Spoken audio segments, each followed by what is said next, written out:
क्या लगता है, शारीरिक बल ही सब कुछ है या फिर दिमाग की ताकत उससे भी कहीं ज्यादा हो सकती है? ये सवाल तो हमेशा रहता है। बिल्कुल। और इतिहास में देखें तो एक ऐसा व्यक्ति था जिसने सिर्फ अपनी सोच, अपनी रणनीति से साम्राज्यों का नक्शा ही बदल दिया। हाँ, हम कबीर और इरा आपका स्वागत करते हैं मंथन में। आज बात हो रही है उस महान गुरु और रणनीतिकार की, आचार्य चाणक्य की। उन्होंने साबित किया कि असली शक्ति तलवार में नहीं होती, नहीं, बल्कि तेज दिमाग में होती है। चाणक्य, जिन्हें मतलब कौटिल्य या विष्णुगुप्त भी कहते हैं, तक्षशिला के बहुत बड़े आचार्य थे वो। हाँ, लेकिन फिर वो घटना हुई। मगध के राजा धनानंद ने भरी सभा में उनका अपमान कर दिया। बिल्कुल, और वो अपमान चाणक्य सह नहीं पाए। मतलब वो एक चिंगारी बन गया। हाँ, एक संकल्प की चिंगारी। हाँ, उन्होंने प्रतिज्ञा ली कि वो इस अहंकारी नंद वंश को जड़ से उखाड़ फेंकेंगे और सिंहासन पर एक योग्य शासक को बिठाएंगे। ये सिर्फ बदला नहीं था, है ना? नहीं, ये तो अन्याय के खिलाफ न्याय की लड़ाई का प्रण था एक तरह से। सही बात है। और इसी खोज में उनकी नजर पड़ी एक बालक पर, चंद्रगुप्त। बिल्कुल साधारण सा दिखने वाला। हाँ, लेकिन चाणक्य ने उसमें कुछ खास देखा, राजा बनने की क्षमता। बिल्कुल, उन्होंने उस बालक में छिपी वो बात पहचान ली और फिर उसे तराशना शुरू किया। राजनीति, युद्ध नीति, कूटनीति, मतलब हर वो विद्या जो एक शासक के लिए जरूरी है। हाँ, सब सिखाया। और सिर्फ यही नहीं, चाणक्य बहुत दूर की सोचते थे। उन्होंने उन लोगों को भी जोड़ा जिन्हें शायद समाज उतना महत्वपूर्ण नहीं समझता था, जैसे वनवासी, आदिवासी। उनको मिलाकर एक सेना तैयार की। ये कमाल की बात थी। हाँ, ये उनकी सोच थी। और फिर शुरू हुआ बुद्धि का असली खेल।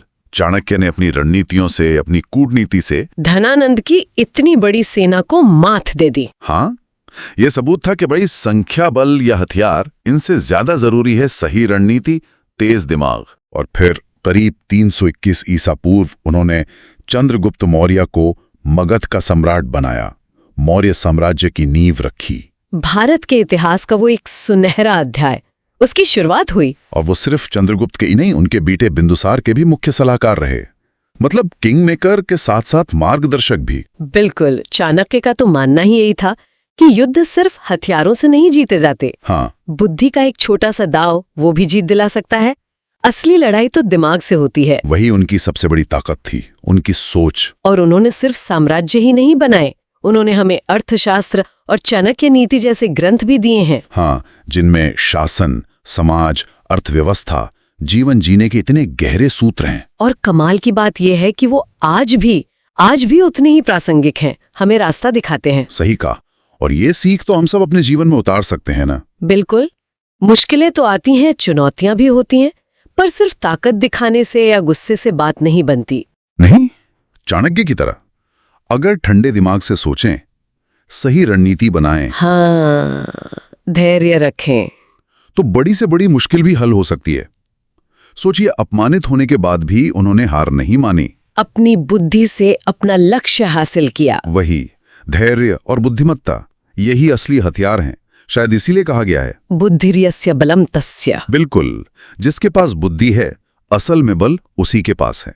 तो सोचने वाली बात यह है, आज की इस भागदौड़ भरी जिंदगी में हम अपनी बुद्धि का इस्तेमाल किन मुश्किलों को अवसर में बदलने के लिए कर सकते हैं? एक अच्छा सवाल छोड़ा है सबके लिए। कल फिर मिलेंगे एक नई कहानी के साथ। तब तक के लिए अपना ख्याल रखना। मंथन जारी रहे।